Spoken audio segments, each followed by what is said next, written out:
episode of Say That Sherri. Hey, so we are just continuing our part one episode of our blended families. Right. So join me again. Here is my beautiful co-host, Miss Jennifer, Hello. and our special guest, my beautiful daughter, Kayla. Hi. Hey, guys. That was nice. So let's get to it. I know they're dying to see what we're going to get in on our part two. So what you got for us? So last time we left off with you bringing up the step, like in step parent, and I know you was getting ready to dig deep on that, but I'm like, you got a lot to say, and I want to give you the time to say it. So why not say step? Well, Because it's a step well, parent. okay. Listen, everything works different for different families. I'm gonna start off there. But personally, I found in our experience that step was just an unnecessary like push in like not like push in a positive way, but push in the wrong direction. Push apart. Because the step, I'm not quite sure on this. English people don't get mad at me, but I'm pretty sure there's a hyphen in there.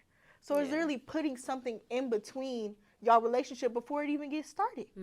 If I sit over here and I'm like, you're my stepdad, you're my sister, da da da da da. It's just like I already put you in a different box than I would people that are my actual family. Where do we get that from? Step. It don't even make like it don't even. I don't know if it makes sense. I don't know exactly where it came from. Parent, No, my stepdaughter. What is that? It probably has to do with something rooted in, people being remarried and back Where's when Google? Yeah, you want Google it? Back- Google it. We back- we'll back- Google it. Well, Fact check. because when property and stuff was passed down to people, then that would make it clear on who it was supposed to go to. Because say your property is supposed to go down to your eldest son. Well, if it's your eldest son versus your eldest stepson, that's probably why they put like step somewhere in there. So there's some different. I don't know how to speak. So there's some difference to show that This is my biological yeah, son before. yeah. It's probably something of Probably- that nature. it's I don't know. probably something to do with money. Jenna's gun, right? Because it always goes down to money. Well, with this most of says- the day. Google Says what? What does Google said say? it stems from the 8th century terms. Step meaning orphan, parents meaning mother and father. It says the words are used to denote a connection resulting from the remarriage of a widowed parent. Sort of what you said. Yeah. So literally exactly that. Yeah. Huh. Yeah. Huh. Okay. But Thank you, like Google. I said, my baby has never felt like a step anything. So I don't see that with my oldest daughter at all. I don't look at her as a stepdaughter. You know what I'm saying? I look at her as she's my baby too. Right, You know what I mean? And I love her all the same. So it's just not, she may have a different mom per se, but she's still my baby. I still take care of her, and I do for her just like I do for this one. So, Right. I'm never in the store like, oh, I can buy this for Kayla, Right. but I can't buy that for Essence. Like, Okay. it's never that. It's always been whatever I do for her, I do for her. So and why that's so big? I important. mean, but remember we talked about not your kids, right? So Not your kids. So like, why Well- is it so important to you to like have? Well, you know what? I guess I'm kind of answering my own question. I get it, but the importance of making sure that you don't create a difference, like. Well, even with that nacho kid thing, the thing that they were saying with the nacho kid thing was with discipline, Right. not with appreciation. Yeah, no, you're right about That's that. that's totally different because the reactions to that are totally different. Because you sit up here and say me and Essence did the same amount of things. Like we both got good grades, we both did this, we both did that. But because I'm not my dad's biological daughter, her reward is say a Gucci bag, and then mine is something from like I don't even remember what those stores are called anymore. She said I have a she's Gucci bag spoiled. too. Look at this. Look at I meant for like, and mine is something from like, let's just say like Dollar Tree. Like I get a bag Okay. from Dollar Tree or something. I just feel like that's wrong, but you don't do for that child because you don't do for the stepchild because that's not your child. That's not what they're saying. Right, They're you're talking right. about with discipline because that's still a connection that you're forming. It's supposed to be a positive connection. That's the point. And that needs to be with everything that like y'all that we come in contact with. It needs to be a positive connection. And I feel like you're already eradicating that before it even begins to bloom or anything, because you don't want to do for this child as you did for your other children. So, like, but a lot of people with blended families, I don't know that I've seen, like, one family that, or in the media that has, like, stood out, like, oh, they do blend it really, really well. Like, people talk about Will and Jada. You know, people talk about the, what's the name? I'm coming out. Don't kill me. Diana Ross. When they talk about her family being blended, because it is so blended. But, like, I don't know if people know how to do it well, or if there's one formula to it. Yeah, like if there's like they did a great job. I don't think it's one formula mixed to a blended family. I think you're supposed to do whatever works for your family. And to me, if you do everything with love and respect for one another, I think that it will work at the end of the day. I have to be mindful of Essence Mom on certain things and certain topics. It was certain things that as a mom, I wanted her mom to handle for her. I didn't want to do for her. You feel what I'm saying? Yeah. And it's not that I couldn't do it for her, but as her stepmom, as her bonus mom, it was like, if it was my child, if it was my daughter, that would be a call that I would want to make and do. So I may talk to her about it and say, hey, I talked to, Essence, and this is what she's telling me. And she's like, okay, you know what I mean? But I'm going to let you handle it. So it's more of a respect thing, honestly. Heck yeah. And see, that's the thing. If we respect, you can get so far with people. Like, you can get so much further with folks if you respect them. You respect their decisions. You respect their mind. You respect the fact that they're there, right? So a lot of times, the bonus mom or the step parent, they're overstepping their boundaries a lot of times with certain things. And it's not that the biological parent has a problem so much of what you're doing,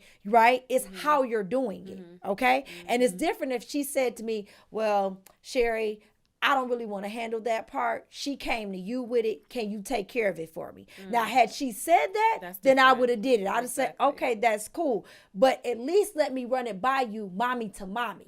You feel what I'm saying? Parent to parent. I have a daughter. You have a daughter. You feel what I'm saying? Yeah. So I have to be respectful of the fact that how would I want a woman to come to me about mine? Right. You feel what I'm saying? Right. So I've always treated her in a way that I would want to be treated and respected by. And that's the easiest way for us to get along. Yeah. Everybody, they forget that. It's like you act in a certain way, you cutting up and you want to cuss people out and y'all want to act a fool. First of all, it damages the children to see them, for our kids to see us act a stone fool in the middle of the street, fussing, cussing, arguing about stupid stuff. Yeah. Do you know how damaging that is to the kids? Yeah. Period.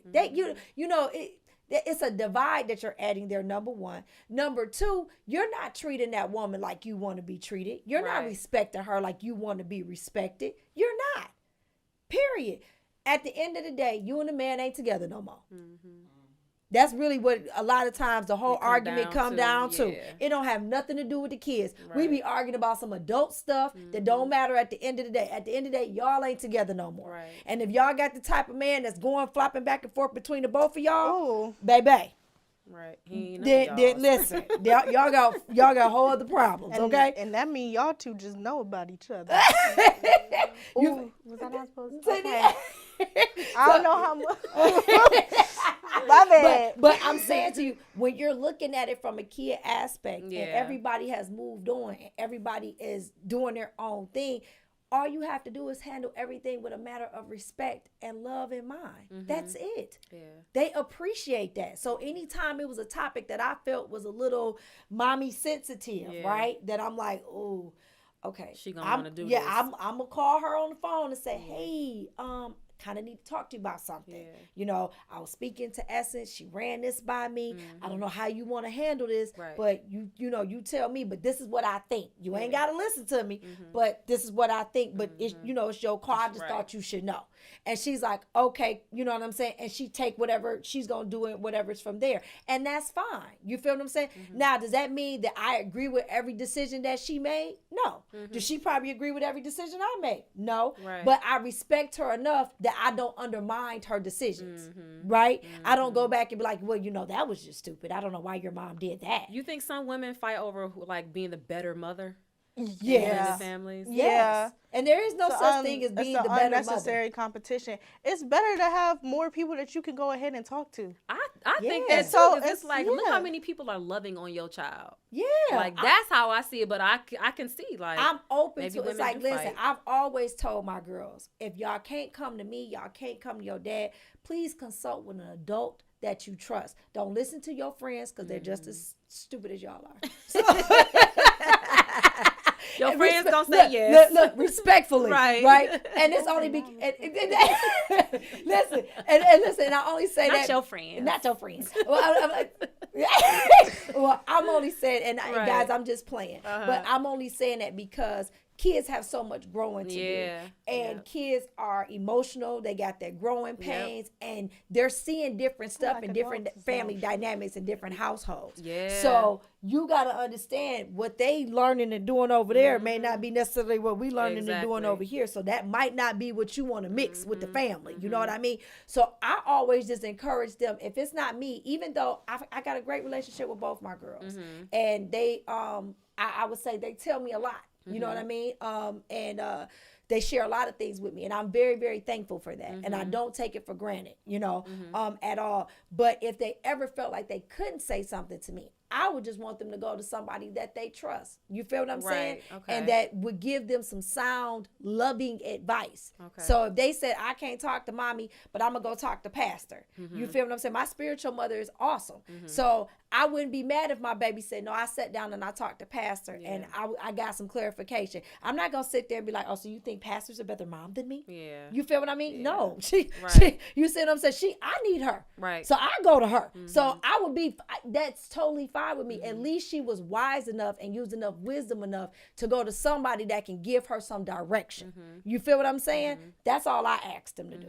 And I think that works. Do you think that some women or maybe even men are afraid that their kids will like the dynamic somewhere else as opposed to what they can create? Well, then that's a reflection on how safe are you making your kid feel, and then like, how welcoming are you to your kid and their problems, and how do you got to look at yourself. Not everything can always be the other person, right, or your kid. Okay. Sometimes you need to do some self-reflecting and some self-healing before you can even help heal your child. Yeah, y'all hear this? Because it's a lot of broken parents. Yes, a lot of broken parents raising broken kids. Yeah. So you can't sit up here and then be jealous at every little thing because you see something over there.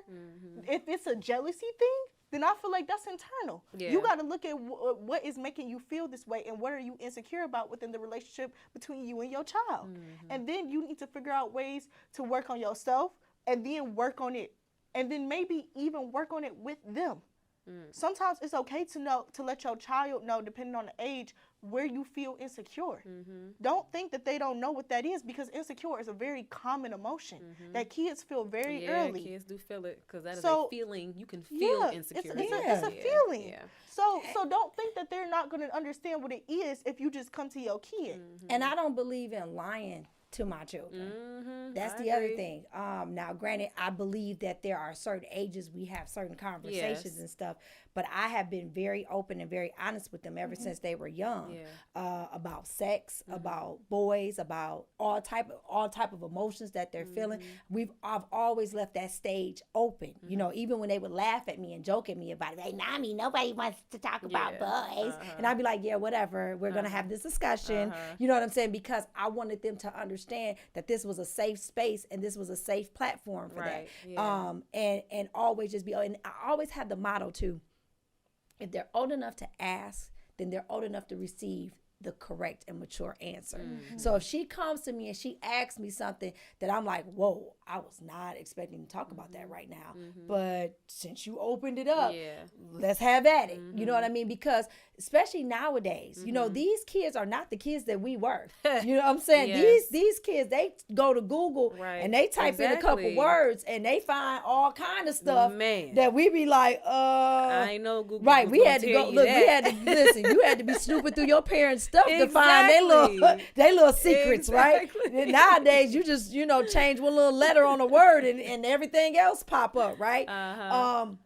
So I don't believe that we should treat them the same way our parents treated us. Right. Our parents put us in this bubble where they didn't talk about certain things. Yeah. They didn't discuss certain stuff with us. By the time my mom had a sex talk with me, it was way too late. Okay. It was way too late. I was older, and it was like, but nobody told me how valuable that was. Right. Nobody said that to me.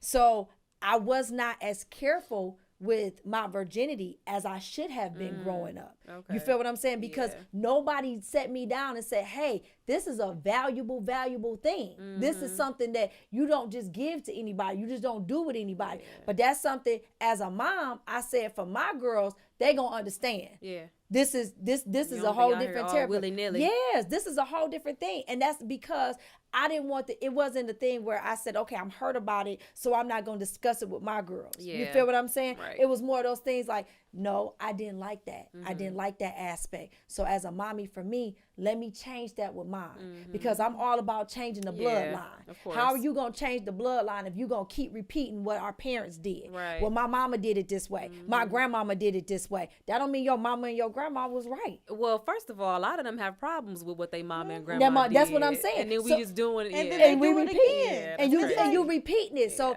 because your mama didn't talk to you about sex, or your mama didn't talk to you about what's going on, that means that you don't talk to your kids about sex. You don't talk to your kids about their sexuality, their hormones. Right. Well, how that means we don't have these conversations. No, once we know better, we're supposed to do better. Right, exactly. Right? Yeah. We're supposed to grow in knowledge. We're supposed to grow in wisdom. So if we're growing in these things, that means, hey, I got to do something different than what my mom did with me, because I don't want my baby making the same mistakes. Right. I don't want us having that I don't want her walking down the same path I did, because thank God I survived it. Yes, I got mercy and grace on a whole lot of different things.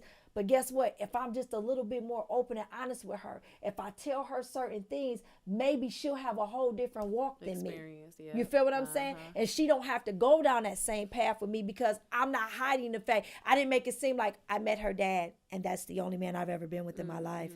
And he and I, that's just it. And I'm a very good institution, and I didn't do anything wrong. And you know what I'm saying? Because that's the image that we try to paint for our kids. I ain't did nothing wrong. What, you better let it hang out. Also, I think it's important that you're a person, right? So it's okay for your child to know that you are a person. And that you make Yeah, mistakes. because the thing is, I feel like a lot of parents want their kids to idolize them. Ooh. And that's just not going to work. Wait Because a at the minute. end of the day, you're a human. You make mistakes. So you need to learn from those mistakes, and your kid needs to learn from those mistakes so they don't make the same mistakes. If you want your kid to see you as this untouchable figure, and this figure that never makes mistakes or makes anything wrong, why would they ever go to you? Because you're not experiencing what I experienced, because you made yourself untouchable. Because she said, I make mistakes. See, the Right. kid is saying, I'm making mistakes. Right. Right? But if my mom treats it like holier than thou, and Right. she doesn't Yeah, make she any never mistakes, and did she doesn't do that, anything wrong, yeah. right? And like, how dare you? I didn't raise you to act like that. I didn't raise you to do this. You feel what I'm saying? So now your kid is shut off from you, because they're like, she's going to ridicule me. She's going to drag me in the ground. She's going to do this to me. That's not a safe space. And if my mom doesn't let me know that she ever does anything wrong and stuff, then how can I ever know to go to her with some of my problems? Because I would just feel like you've never been through this.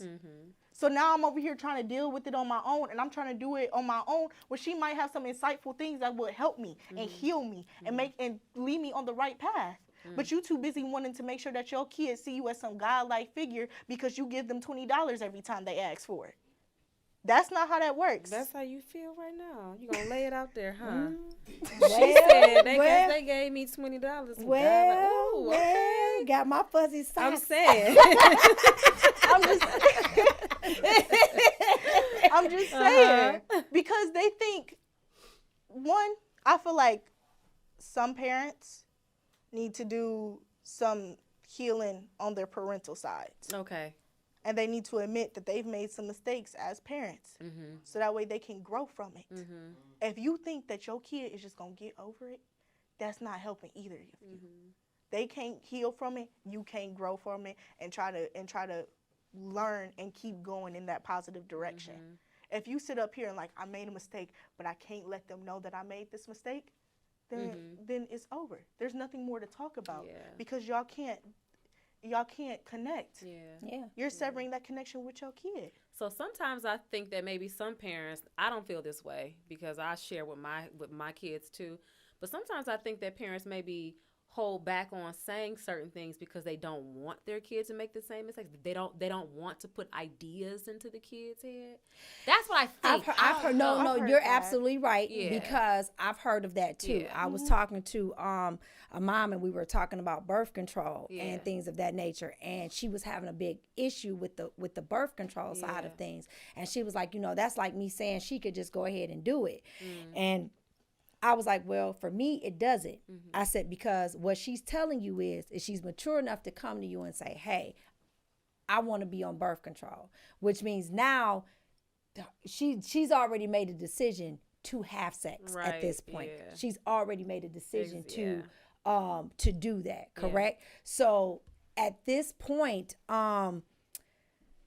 you can do nothing but educate them and tell them the proper way to take care of themselves. Yeah. It's not a thing of whether or not they're going to do it. They've already made up their mind what they're going to do. You feel what I mean? It's the hormones is already raging. She already liking the boy she talking to. He already whispering in her ear all the things, right? Because we were girls once. Right. So we know how this go. We know how that boy that you can't wait to see, that boy that you think is everything under the sun. You feel what I'm saying? And you know what I'm saying? You ready to cut everybody for him, okay? You know what I mean? And I love him. You don't even know him, but it's okay, and all I'm saying to you is that's the thing that people and parents don't understand when it comes to raising their kids. It's like once the kid has already made up their mind, and once they've already made this decision, they're a person.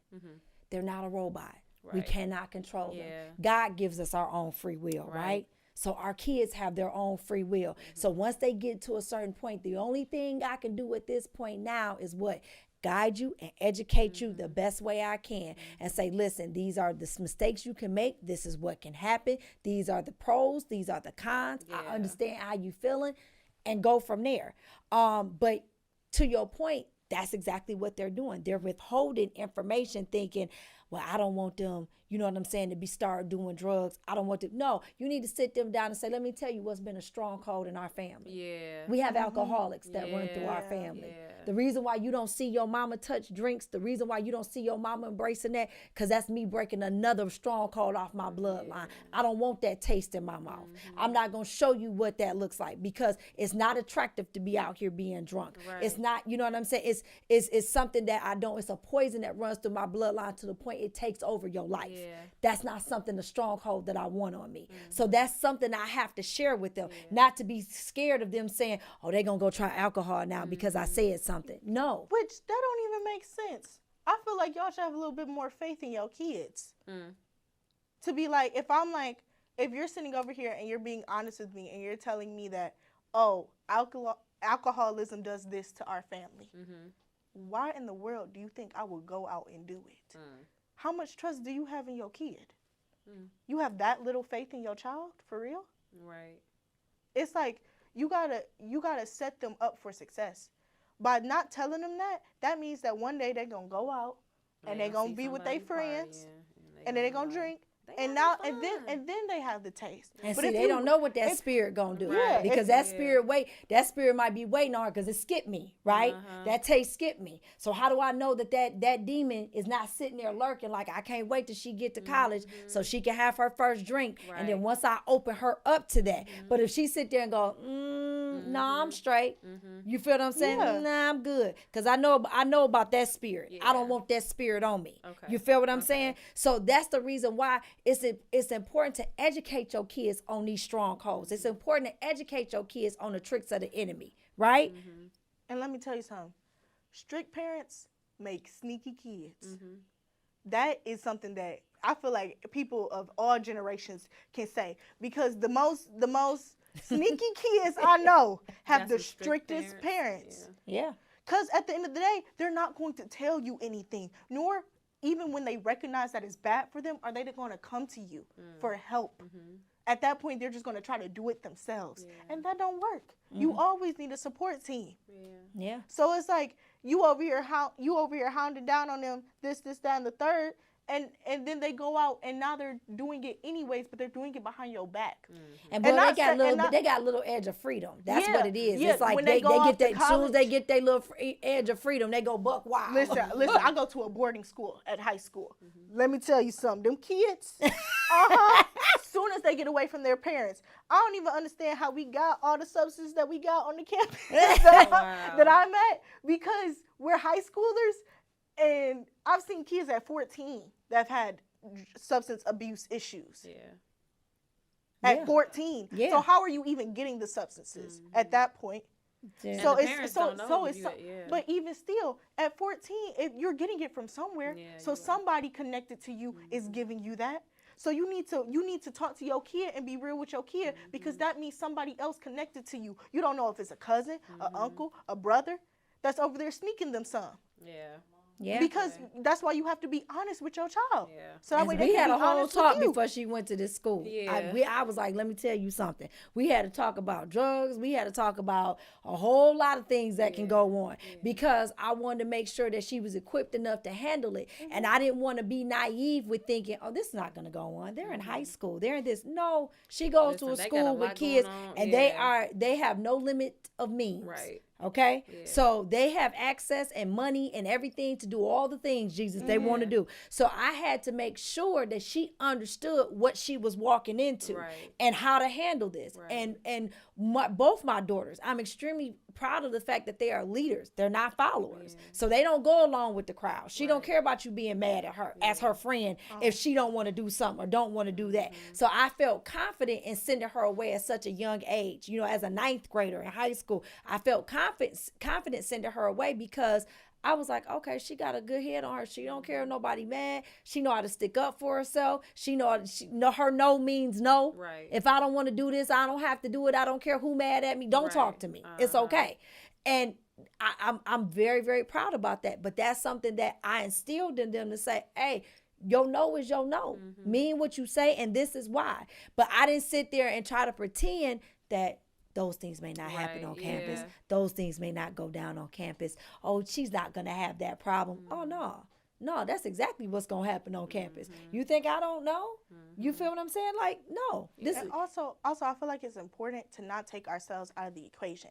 We're talking about my boarding school, but that's a thing that can happen at a public school. Yeah. That's something that can happen as soon as your kid go away to college. Don't think that just because I'm talking about my experience personally, that means you get to jump out the picture. Right. Because you're still in it. Yeah. And so I know if it can happen right here under my nose, you think I don't think it's going to happen 4 hours away from me? Right. Yeah, definitely so. You know what I mean? And it's even more so because these kids are feeling more independent. They're already living like college students, and they're in high school. This is you the know what I mean? information age. That's what they say. Listen. Like, they have information at their fingertips. At their fingertips. We had an encyclopedia. Yeah, girl, you had an encyclopedia. I did have it, but you know, you was bougie if you had an encyclopedia. So you grew up bougie too. My grandma found them at an old school. It don't matter, your grandma. You got them encyclopedias. People came up your house. It's like, is that a Britannica? Encyclopedia. I saw. No, you can look at everything. I saw a movie once, or it was like a short film or a movie, and it was set like, I guess back when, I was gonna say way back when, but I guess that's when y'all was growing up. So I'm gonna be quiet. She got jokes. Oh, that's not offensive. But this lady was whiting out stuff in the encyclopedia so that her kids wouldn't see it. Whiting it out in the encyclopedia. She was whiting. That's crazy that y'all live like that. That's wild. That we live like that. Yes, we lived where you actually had to open the book and turn the page and go in alphabetical order and find said information. You just said Britannica. I only knew that as a website. That's crazy. See, right. That's there was an actual book of the encyclopedia. Yeah, it was. Okay, I kind of want to switch gears a little bit. Okay. I know that Kayla, you got married, of course. Your last name is now, is Pickett. It ain't now Pickett. You've been married a long time. Yeah, amen. It's Pickett, but Kayla's last name is also Pickett now. Yes. So how did you decide that you were like, okay, let me go ahead and change your name? Because that's a big deal. Okay, so I didn't change Kayla's name off the gate. Kayla changed Kayla's name. Yeah. Kayla came home from school one day. She was about maybe third grade at the time. It was definitely third. It was like second, in the third. second, going into the third grade. That's a baby. Her dad and I got married. 7, 8, yeah. And right after we got married, I didn't pay it any attention at first, but one day she had came home from school, and I was checking her homework like normal, no big thing, and I saw that she had wrote the name Kayla Pickett on the top of her paper. Okay. And I said, and I didn't say nothing at first. And I looked, but I made note of it, right? So then a couple more times this had happened, and I noticed that all her homework assignments and stuff, she was writing Kayla Pickett on her name, on her papers. And so I was like, what is this? So finally I asked her, I said, well, Kayla, baby, why do you write Kayla Pickett on your papers? And she clearly told me, because, well, your name is Pickett, and L's name is Pickett, and S's name is Pickett. My name should be Pickett too. Yeah, I felt real left out. I'm gonna be honest. I felt real left out because we were talking about, recognizing that we're a blended family and stuff. And I didn't really recognize it even before they got married. But at that point, when they had got married, it was like Pickett, Pickett, Pickett, and then my last name. And I was like, looking at us, I stand out. And when you feel like you belong somewhere, and this is where you're supposed to be, that standing out, it starts to like irk in the back of your mind. Like you could hear it. Like it just felt wrong. To hear your name? It felt wrong. I couldn't, it was like an itch. Like that I can't scratch. So I just did it myself. I started writing Kayla Pickett on all my papers. My teachers went with it. They did. They was calling her Pickett at school. Yeah. They much so even at her 5th grade graduation, they did not announce her as Kayla, whatever was on that certificate. I heard the legal name on the certificate. It was still there. It was still there. Yeah. But when her 5th grade teacher announced her at that graduation to come get her certificate, he called her Kayla Pickett. And I was like, okay. So she was not playing. So she finally came to me. Now, she had asked me to legally change her name at that time. She said, can you just change my name? And I waited. I was like, I'm not about to change her name right now, because who's to say in a year she ain't gonna change her mind. She might be looking like, I don't want his last name, right. No way. See, you know what I mean? Because it's that blended family. So I didn't know how this was gonna go. I didn't know she was gonna be looking like, he ain't my daddy. You know what I'm saying? So I was like, I said, so give me a minute. I said, give me a minute and let me see how this is going to all unravel, right? I didn't want to make no rush decisions, you know what I'm saying, with this thing. So finally, at the end of 5th grade, once she graduated, my baby came to me right before graduation. She says, Mom, I'm going into the 6th grade. She said, can you please change my name? She said, do not make me go to middle school with this name. Please change my name. And I was like, she's serious. Well, at that point, it had been like 2 years. Yeah, she was that so. You've been asking? 2 years. About 2.5. Yeah, about 2.5 that I have been writing on papers. I've been correcting teachers. I've been correcting. Not my name. I've been correcting subs. I would correct subs, like substitute teachers at that point, because even when my teachers like printed on like mailbox or like folders with their little label makers and stuff, I had them put Pickett. Because at the end of the day, I recognized where I belonged regardless of if it said it in the system. And I would always have to be like, oh, this is my email, but that's not my name. Because I did not want one person to go around and think that. It had to be known. So was it just the difference in the name that you saw? No, definitely. Well, let's talk about that. What? Well, it wasn't the difference. Listen, the name is like what everybody would see. Right. But there's that connection. And that connection was, at the end of the day, I did not fit in that family that my last name had belonged to. I fit in this family. And everybody else has this name. And I don't. It's like a uniform, It's like you go in and you dressed in the in a different attire than what everybody else is dressed in. It's like showing up at church in stripper heels. I'm just saying, it's just that much of an I didn't expect that. I was joking. I was joking. It was just that much of an ostracization. Yeah. I don't know if that's a word. Ostracization. Sure. We gonna roll with it. We gonna make it up today because it's just like when you feel that pull and you feel that connection, and I recognize these people are my family. Yeah. Essence was my sister. Yeah. L is my dad. Yeah. Whatever the other name was, it did not represent the connection that I had to that group of people. Mm-hmm. So the connection is what I knew. Mm-hmm. But at the end of the day, what you saw on paper would tell you where I was put and where I belonged. Where you felt like where I felt like I belonged, where I knew I belonged. Yeah. Because someone could call me out and say that, oh, they would know that we were blended if I had the other last name. Mm-hmm. But people now, they don't even know. Mm-hmm. Mm-hmm. It's something we have to tell them. Yeah. Mm-hmm. Because my name has changed. Yeah. Because what they recognize naturally is that my name is the same as everybody else's. Mm-hmm. Did you get pushback from the other side?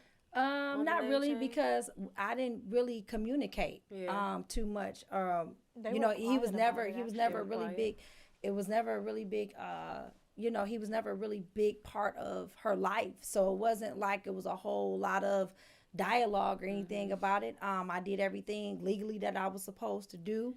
And when it came down to the day, because I surprised her for her birthday and gave her the name change papers that I had filed, which means now we got to go to court and legally change her name.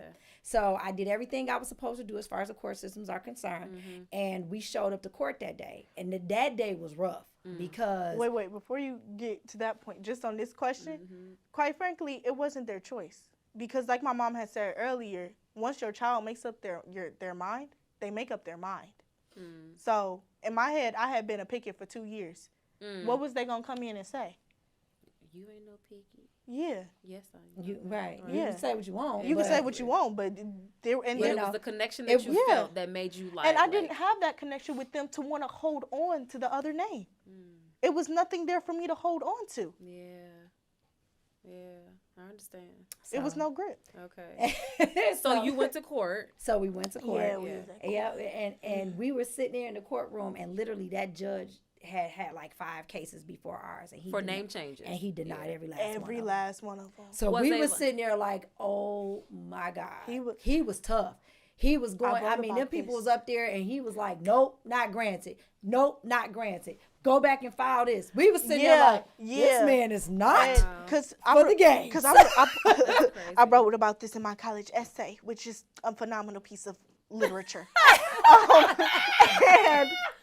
And he had said, because I remember this, he was like, you cannot change your baby's name just because you're in disagreement with the father.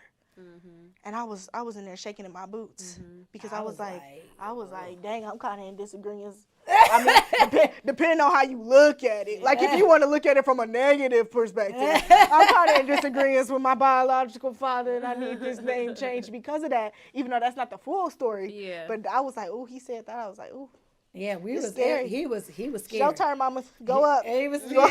He was scared. So when he finally called our case, I went up there first, and he was like, "Okay, I see you handled everything legally and everything else," and I said, "Yes, sir." So he asked me a little couple formality questions, no big deal, and then he got to the question of the day, and the question of the day was, well, why do you want her name changed? And I said, well, Your Honor, it's not really me who wants her name changed. Yeah. She wants her name changed. And he said, what? I said, well, yeah, I mean, she's asked repeatedly for her name to be changed. She wants her name changed. And, so she could probably tell you why better than I can. And he said, well, is she here? I said, well, yes, Your Honor, she is here. Would you like to speak to her? And he said, yes, bring her on up here. I said, okay. So I was like, come on up, Kayla. Shaking in my boots. Yep, so Kayla got in here. Yeah, so sweating. she had, so now by this not time. 8. Yeah, like she was a little older. It was like 11. Okay. I'm thinking. Yeah, it was like a 11, 12ish. Just something like that. Well, right? it was for my birthday, so I was 12. Yeah. Yep. So she gets up and she has to. No, you was 11. I was. Yeah, you was 11. So I was 11. yeah. So she gets up there and she has to articulate to him why she wants her name changed. And by the time she got done with that judge, he was like, "You are the most articulate young lady I've ever met. Your name change has been granted." He was stamping papers I was and just everything. about to ask if you remember what you said. No, I was terrified. So She got him there. saying articulate was wild to me because She got up remember there and nothing. I told was them. blocked it out. Trauma. She said, she said, She remembered it. L is my dad. She said, that is who my father is, and I want my name to match his. That is the man who takes care of me. That is the man who loves me. Yeah. And I want my name to match his name. She said, I don't know that other man. She said, and he doesn't take care of me. I have no relationship with him. She said, this is the man that loves and takes care of me, and I want my name to match his. That sounds In familiar. a nutshell. And he was like, granted. Wow. Yeah. Yeah. Yeah. That sound about So right. I was like, okay. So, it was all a proud thing. She's never, ever regretted changing her name. She's never came back to me and go, Mom, why did you allow me to do that? I shouldn't have done that. Or it's never been one of those. It's always been a thank you so much. And even when she did a presentation on it in the 8th grade. And when I tell you we were crying to hear her articulate it and tell it in a story in her way, it was like, man, it was something else. It was a really beautiful thing. And it was like, wow. That seems like that speaks to the so measure of the man that L is then. If she would go as far to be like, listen, like, he's a leader. Like, I told you I love him, but I like him. Yeah. I like him. I like who he is as a man and what he stands for. You know what I'm saying? Just the heart of him. You know what I'm saying? And he's been nothing but a great dad to my babe. So I can't ask for nothing better. Right. You know what I'm saying? Yeah. So I mean, I couldn't have done a better job if God let me pick him myself. So for God to have done such a great work in him, to be just the man who he is to Essence and to Kayla, you know what I mean? It's He knew no what he words. was doing when he was blending. Man, you let God remix something, man. it come out with the sauce on it. You know what I'm saying? That's good. Yeah. Because I feel like it's important for people to know that was even before I started calling him my dad. Yep. Yeah. It was way before then. Yeah. I didn't start doing that until like late middle school. But when I wanted my name changed, it was still before I was even comfortable with that. And I feel like that was an integral step for me in my relationship with healing at such a young age, regardless if I recognized what it was. And moving forward to accepting L as my father fully. And I feel like it's important for us as a blended family to let people know it was not a 2-step process. Amen. It did not happen overnight. No. This is years. Like years built up of connection. And L came in early in my life. That has something to do with it. If you're introducing your family to a new man later on in their life or a new woman later on in their life, there's different steps you have to take. Absolutely. And different precautions you have to take. Yeah. No one's going to just open their arms to people off the bat. That's not a human thing to do. Yeah. Because our family is something that we're ingrained to protect. Yeah. So not only am I protecting myself, I'm protecting y'all too. When I'm like stiff arming some people sometimes.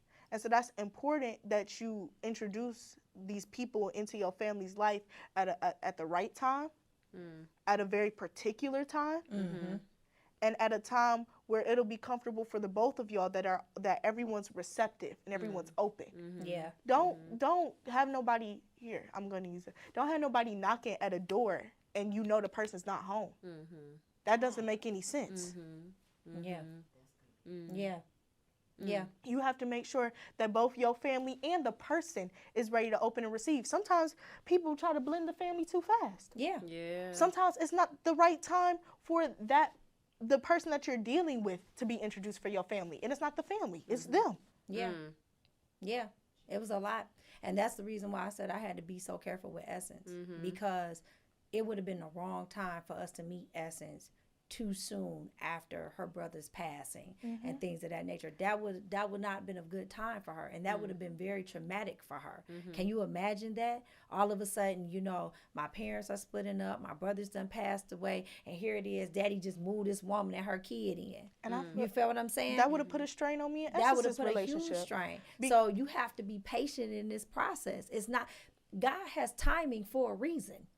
There's a timing for a reason, and everything has its particular time and place, and that's why he tells us to be anxious for nothing, right? Because we supposed to work in his time.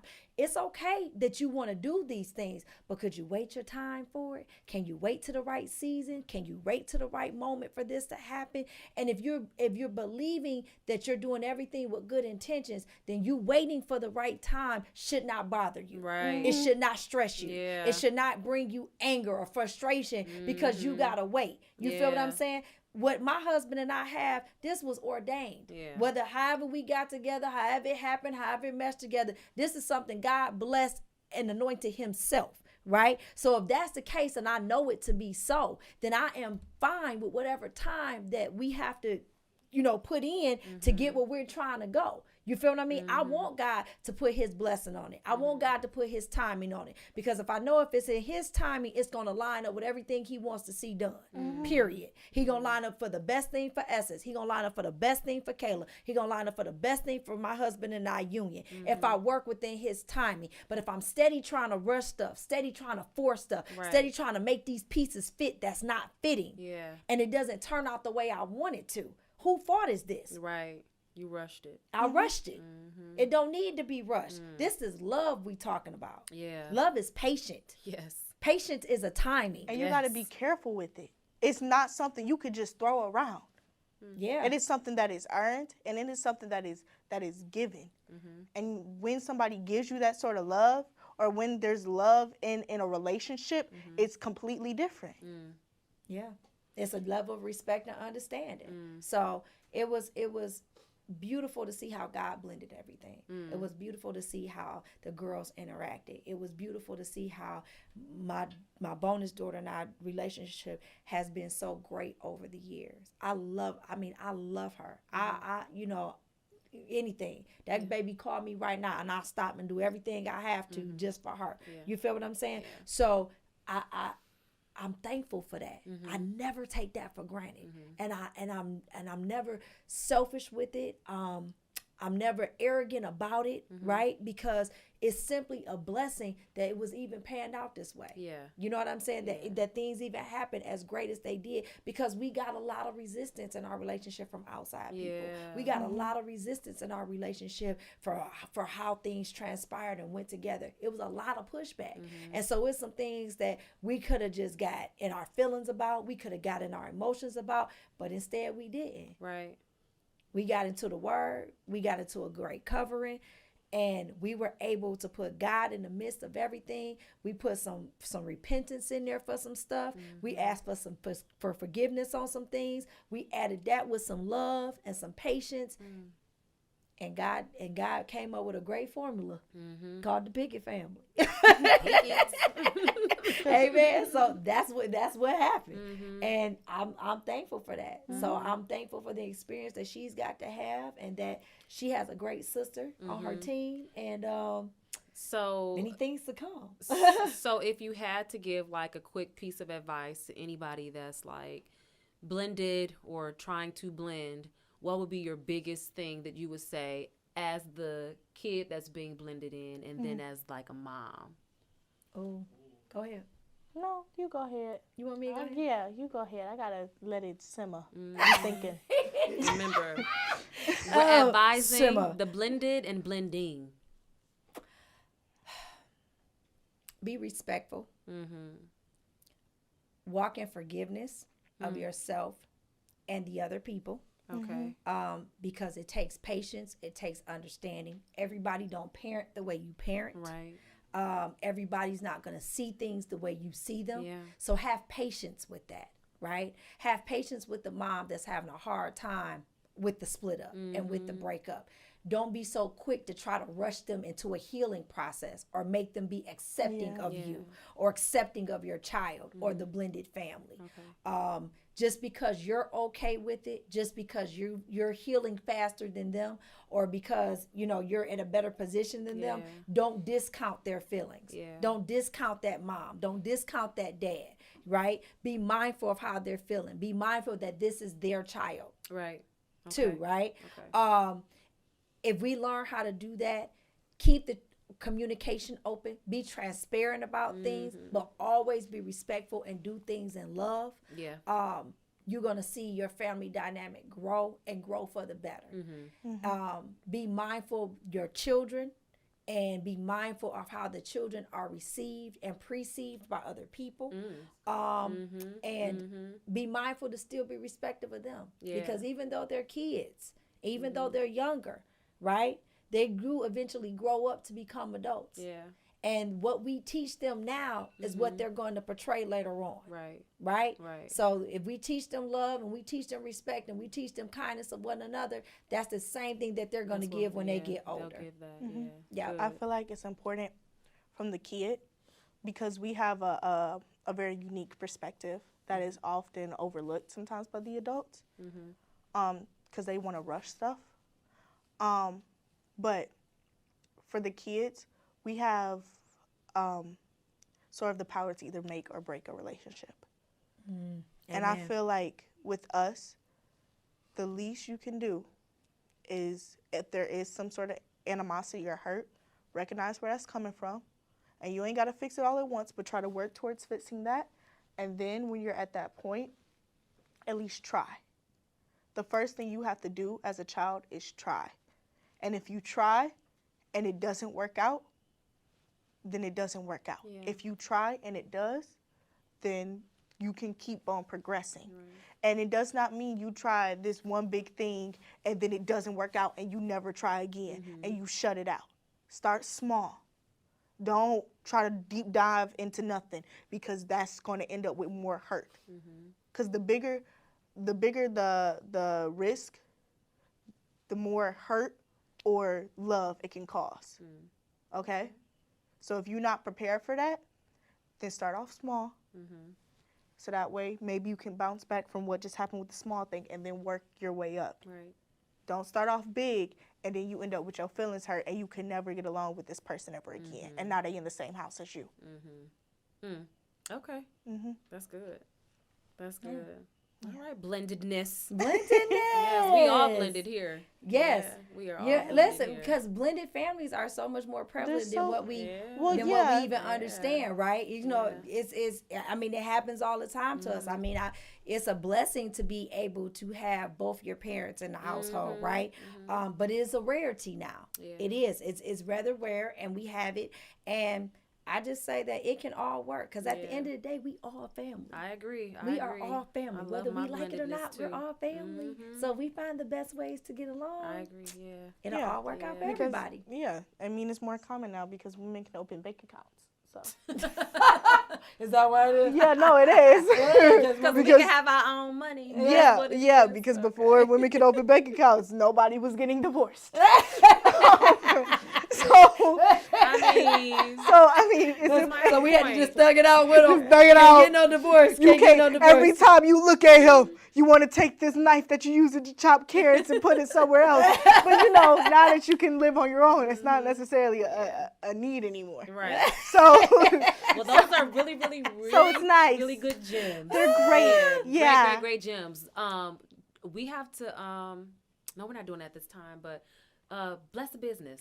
Oh, yes. So don't forget, guys, to go to the GoFundMe, Bless the Business. I give out money on my live shows, so we can't wait to do that. I thank you so much for joining us for this episode of Say That, Sherri. I pray that you guys got something that was going to help you and help you prosper and grow and just have a better attitude about different things on today. Have a blessed week. Have a purposeful week. We're streaming on all platforms. I think that's it, guys. Is that it? That's it. Signing out. That's all you had to say. Well, we love y'all. Till next time. Peace. Bye.